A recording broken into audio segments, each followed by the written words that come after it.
भगवान महर्षि कश्यप और गुरु कालू बाबा के चरणों में शीश झुकाते हुए दक्ष प्रजापति, कर्पूरी ठाकुर, महात्मा ज्योतिबा फूले, संत गाडगे महाराज, डॉक्टर अंबेडकर और बाबू जयपाल सिंह कश्यप और बहन फूलन देवी को भी नमन करते हुए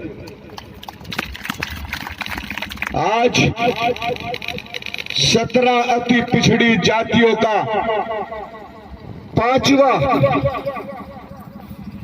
आरक्षण महासम्मेलन कश्यप महासम्मेलन में उपस्थित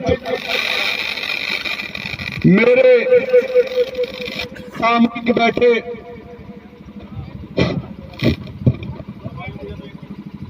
सामूहिक बैठे मेरे पिता तुल्य बुजुर्गों, हम उम्र साथियों, प्यारे प्यारे बच्चों, मैं सभी को अपने दिल की गहराई से और मंच पर बैठे समस्त मंचासीन की ओर से आपको नमस्कार करता हूं, जय कश्यप करता हूं, जय भारत करता हूं, जय सर समाज करता हूं। सम्मानित साथियों, 22 दिन के लगभग मैं जिला मुजफ्फरनगर और कुछ जिला शामली के गांव में घूम घूम करके जो आप लोगों ने मुझे यह आशीर्वाद देने का काम किया है, मुझे नहीं आशीर्वाद दिया, कश्यप समाज के समस्त कार्यकर्ताओं ने इस देश में एक संगठन, एक दल के रूप में जिस पार्टी को बना करके और जिस पार्टी के बैनर के नीचे आज हम लोग अपनी मांग कर रहे हैं, मैं इस पार्टी को अपने कश्यप समाज की और पिछड़े समाज की और अपनी मां मानता हूं, जिसका नाम सर्वजन लोक शक्ति पार्टी है। साथियों, मैंने सभी गांव में जाकर के जो आप लोगों से बात की है और तमाम नौजवानों ने जो वादा किया है, मैं कहना चाहता हूं साथियों कि आप लोगों के मन में जो 73 साल से आज तक जो बातें, जो शब्द आपके अंदर घूम रहे हैं, जिन पर आप चिंतन मनन करते हैं, जिन नेताओं से आप डरते हैं और जिन समाज के लोगों से आप परहेज करते हैं, मैं आपसे अपील करता हूं कि कोई भी काम सर्वजन लोक शक्ति पार्टी का कार्यकर्ता पिछड़े समाज का और 6743 जातियों का कभी बुरा नहीं करेगा। जब भी करेगा, हमारा जो भी संगठन के पदाधिकारी हैं, इस समाज की नैया जो डूबी हुई है उसको पार लगाने के लिए अपनी गर्दन कटा सकता है, लेकिन आपकी गर्दन झुकने नहीं देगा।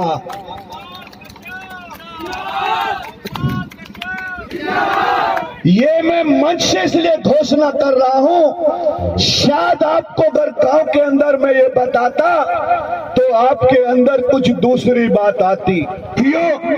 जो आप चाहते हैं कि आने वाली पीढ़ियों को, हमारे बच्चों को, अगर आप उनको अधिकार दिलाना चाहते हैं तो इस मीटिंग में जो भी युवा, बुजुर्ग या महिला मैं उनको सादर मंच पर आमंत्रित करता हूं कि जो व्यक्ति समाज का उद्धार करना चाहता है, मैं अपनी पार्टी की पगड़ी उस लड़के के सर पे बांध करके उसके साथ में बूथ अध्यक्ष बनकर काम करना चाहता हूं। जो भी व्यक्ति ये सोचता है कि पार्टी के लीडर बहुत सारे आते होंगे, 1.5 साल पहले मैंने पार्टी बनाई है।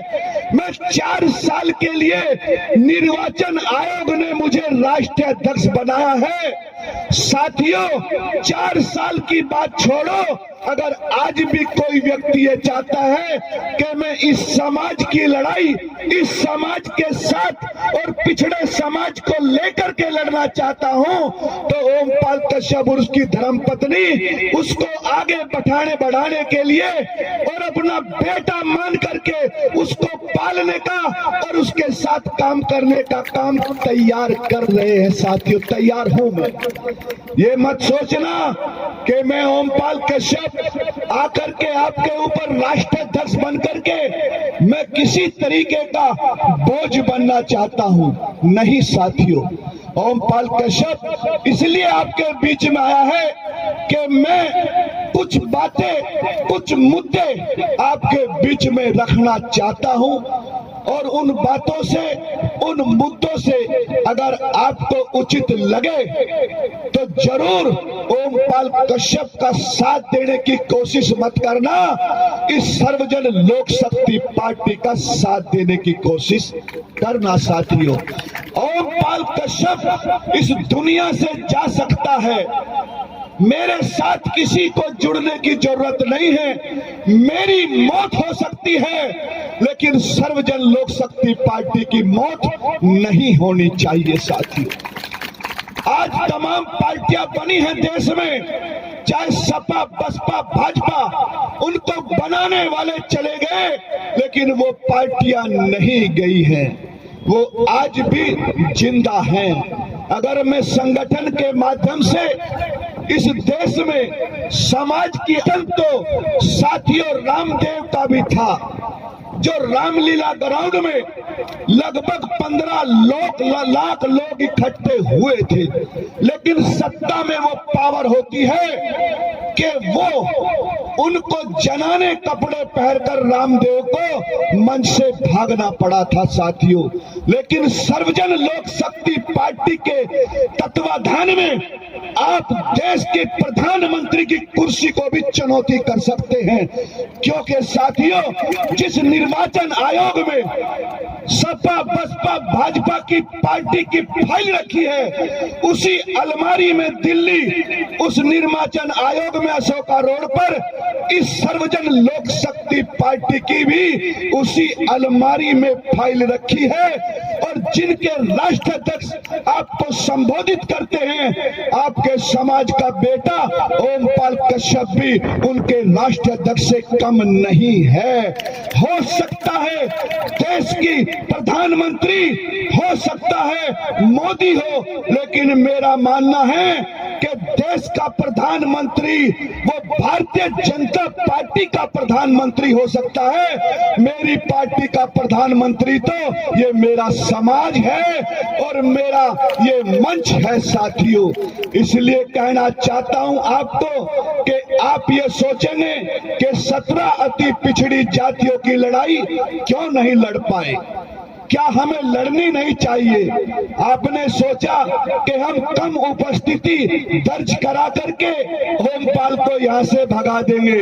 मैंने कहा था राजवीर जी को, अगर कोई भी नहीं आया तो आप नीचे बैठ जाना और मैं मंच से भाषण दूंगा और प्रधानमंत्री की कुर्सी जैसे आज मैं बयान कर रहा हूं ऐसे ही हिलाने की ताकत ओमपाल कश्यप रखता है। साथियों, मैं 3 बार मिला हूं नरेंद्र मोदी जी से, अमित शाह जी से भी मिला हूं, तमाम पार्टियों के लीडरों से मिला हूं। मैंने ये सोचा कि इसका इलाज ये नहीं है। मैंने जो पार्टी और इन लोगों के माध्यम से बनाई है, मेरे पास उस निर्वाचन आयोग ने ये अधिकार दिया है कि मैं अपने समाज की लड़ाई और जो उनका आरक्षण है और जो 17 अति पिछड़ियों का आरक्षण की बात है, मैं अपने लेटर पैड पे, सर्जन लोक शक्ति लेटर पैड पे 48 घंटे में किसी भी अपने देश के गृह मंत्री और प्रधानमंत्री राष्ट्रपति से मिल सकता हूं।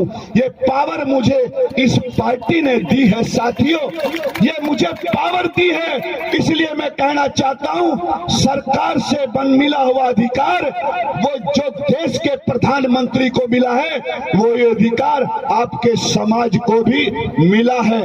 कानून कायदे सब जानता हूं, लड़ाई लड़ने जानता हूं, लेकिन आज मैं बघरे में अपने समाज के आरक्षण की लड़ाई लड़ने के लिए मैं अपने समाज की आज पौध लगाने आया हूं। मैं पौध लगाने आया हूं जैसे धान की पौध लगती है। और जिस दिन मेरा समाज कुछ दिन के बाद, होली के बाद, जब कोल्लू से क्रेशर से उसको छुट्टी मिलेगी, तब मैं बताऊंगा कश्यप समाज की जनसंख्या क्या होती है।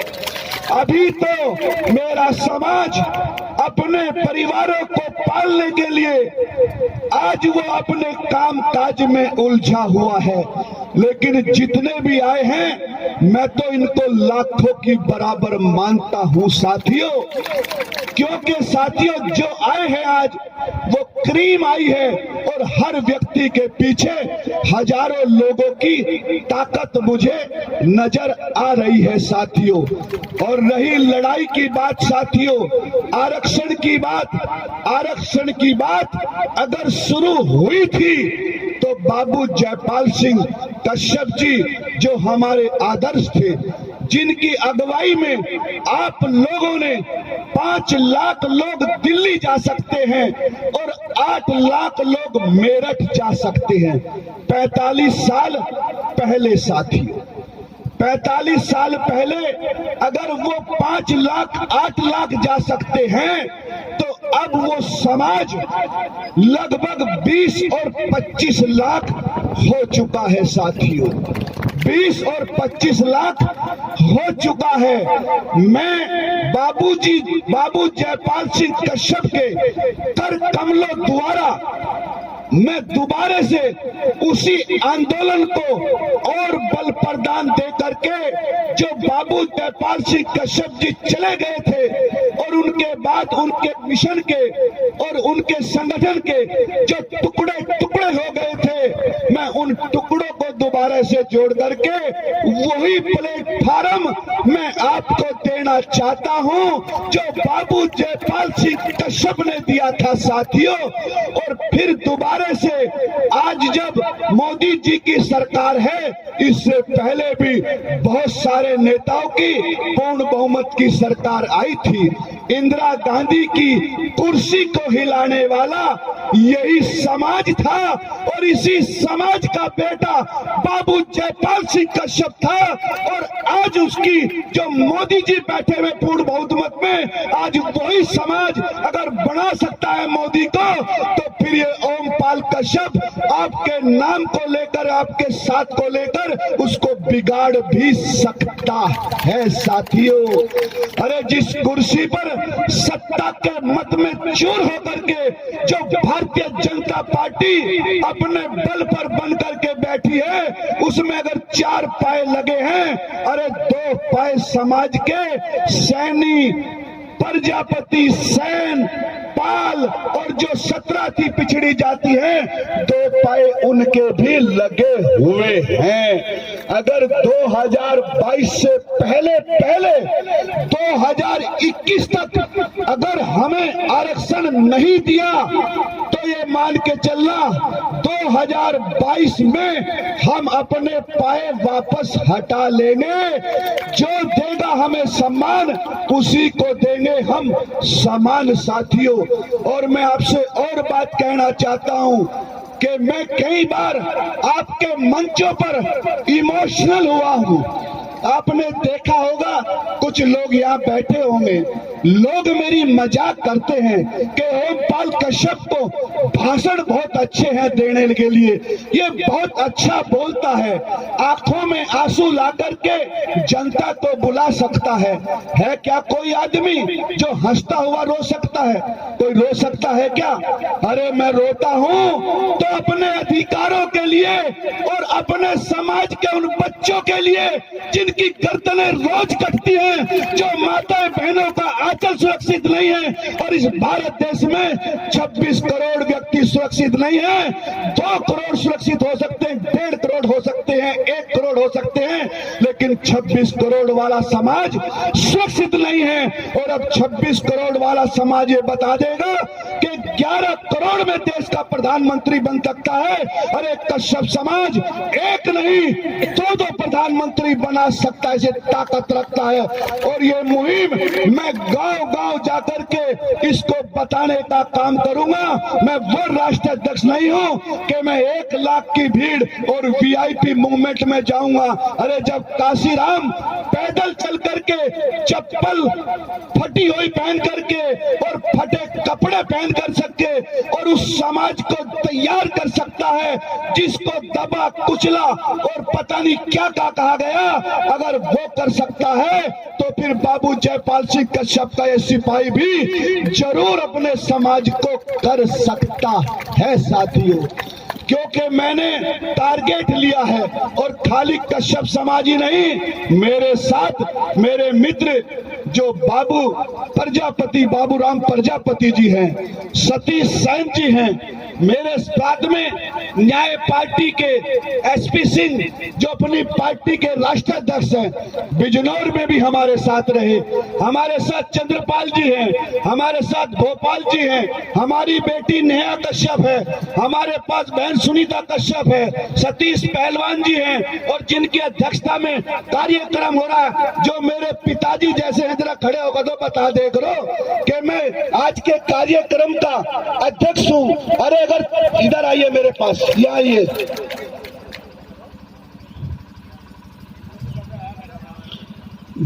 मुझे नहीं पता कि पंडित जवाहरलाल नेहरू कैसे थे, मुझे नहीं पता कि चौधरी चरण सिंह कैसे थे। मेरे समाज का चौधरी यहाँ खड़ा हुआ है, मेरे सर पे हाथ रख करके खड़ा है कि उसने कहा बेटा चिंता मत कर, मैं तेरे साथ हूँ, और जब बुजुर्गों का आशीर्वाद मेरे साथ है तो मुझे किस बात का गम है साथियों। यही भोपाल सिंह कश्यप है, मेरे पिताजी जैसे हैं, जिसने देखे होंगे। तो कहना चाहता हूँ साथियों कि आप लोग कभी भी किसी चीज की चिंता मत करना। मंच पर अधिकारी भी बैठे हैं, हमारे बच्चे बैठे हैं, खड़े हो जाइए, जिन्होंने कश्यप भीम आर्मी बनाई है। अगर उनकी भीम आर्मी हो सकती है तो कश्यप समाज की भी भीम आर्मी हो सकती है साथियों। खड़े हो ओम सिंह जिंदाबाद जिंदाबाद जिंदाबाद। ये दोनों व्यक्ति जिनकी प्रधानमंत्री की बराबर में कोठी है, जिनका नाम महेंद्र सिंह कश्यप है, साइंटिस्ट हैं। दूसरे हमारे बीच में ओम सिंह कश्यप जी हैं, दोनों क्लास 1 ऑफिसर हैं, और साथियों कमिश्नर भी हैं पार्टी में, और जज भी हैं, और आप भी हो। अब हम किसी से कम नहीं हैं, हम इनका दोनों का तहे दिल से स्वागत करते हैं। एक हमारा बच्चा है, खड़े हो जाइए, दोनों हो जाइए, वो भी दूसरा, खड़े हो जाइए, रवित कश्यप जी।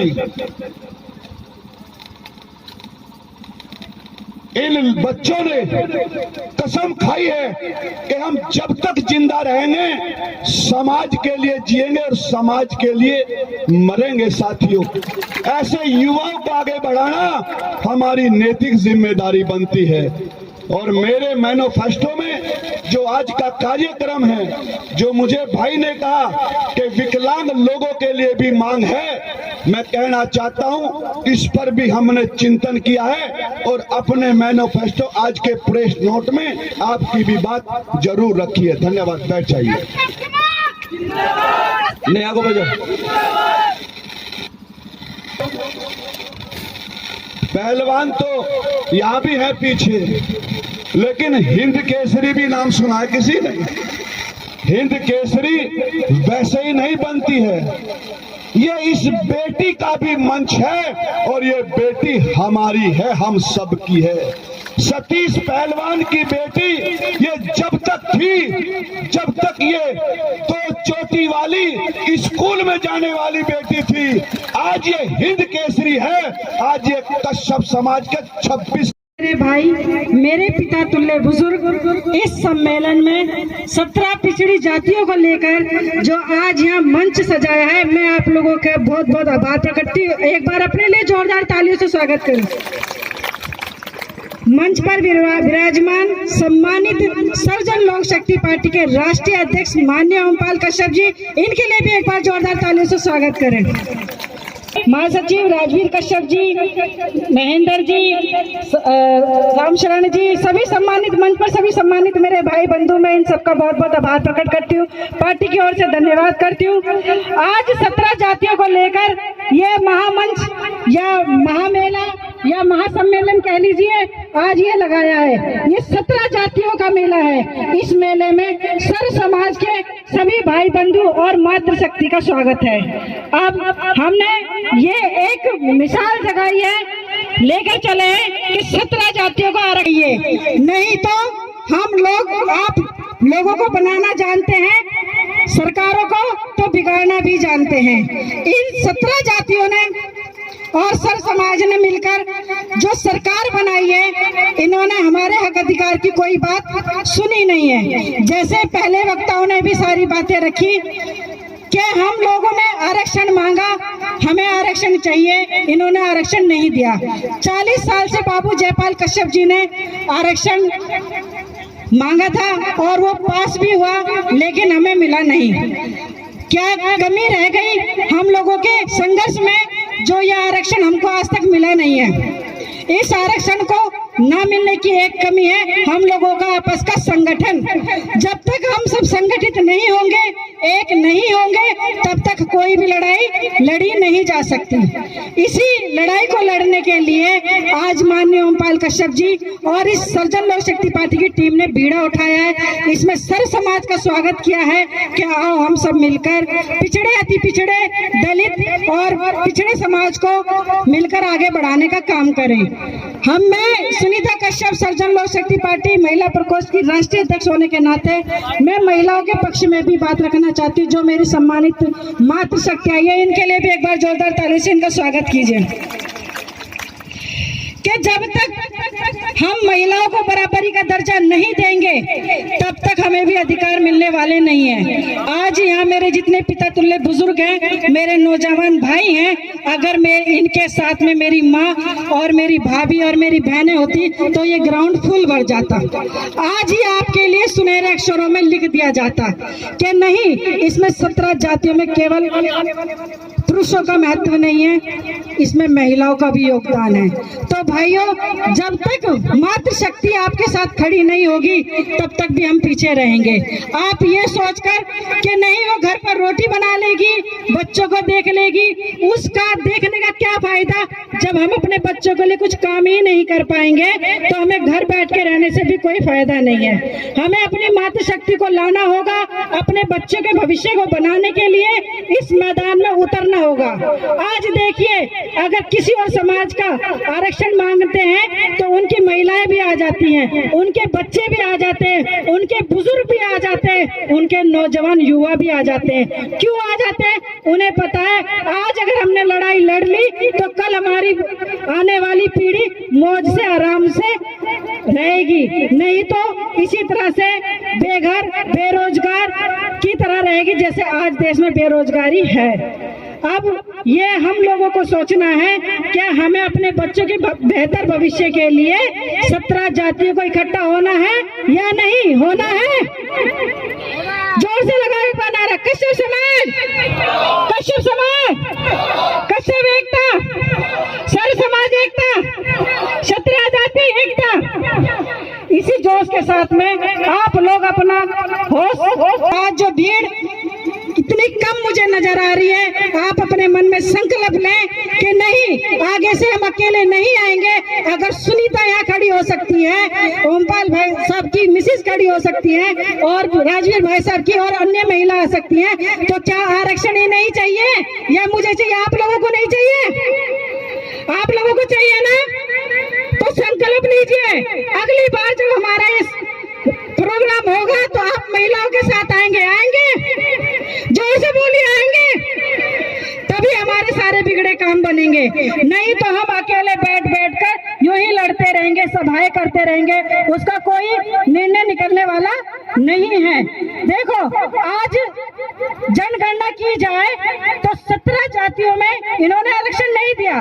स्वर्ण समाज को उसी समय जब हमें आरक्षण कैंसिल किया था, तभी 10% आरक्षण इन्होंने 17 जातियों को दिया। भैया मेरी बात थोड़ी सी ध्यान से सुनना, हो सके मैं ना समझूं, मुझे ज्यादा समझाना तो नहीं आता, लेकिन जितना आता है उसे सुनने की कोशिश करना। अगर 17 जाति को दिया, क्या भारत के अंदर स्वर्ण जाति जो 10% है क्या? नहीं है।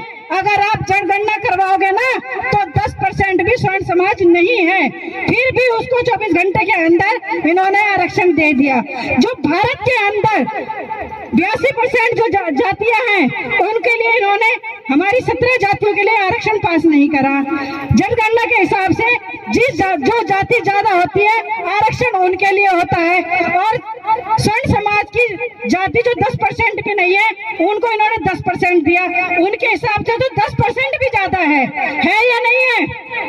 उनके हिसाब से तो 10% भी ज्यादा है, और हमारे हिसाब से तो 17 जाति को इन्होंने, अगर हमने 27% भी मांगा, 22% भी मांगा, हम तो ये कहते थे कि 17 जाति को इन्होंने 10% नहीं दिया ना। तो ऐसे में अब जिस सरकार ने हमारे साथ ये अन्याय किया है, जो 40 साल की हमारी मेहनत थी उसे बर्बाद किया है, तो अब सरकार को भी दिखाना होगा, पश्चिम उत्तर प्रदेश में भी दिखाना होगा। और मेरी तो सरकार से पूरे भारत में मांग है, 17 जातियों को आरक्षण मिलना चाहिए ना, क्योंकि पूरे भारत के अंदर 17 जातियां इतनी दबी कुचली, मैंने सब प्रदेश के अंदर जाकर देखा है कितनी बुरी हालत है कुम्हारों की, नाइयों की, धोबी की, और सबसे ज्यादा बुरी हालत है कश्यपों की। मैं कश्यपों की हर बात इसलिए करती हूँ कि सबसे ज्यादा कमजोर जो है कश्यप समाज नजर आता है। महिलाओं को सम्मान नहीं दिया जाता, हमारे सरों पे छत नहीं होती। ये आवास योजना निकाल देते हैं, और ये आवास योजना 5 साल बीत भी जाती है, जब भी कश्यप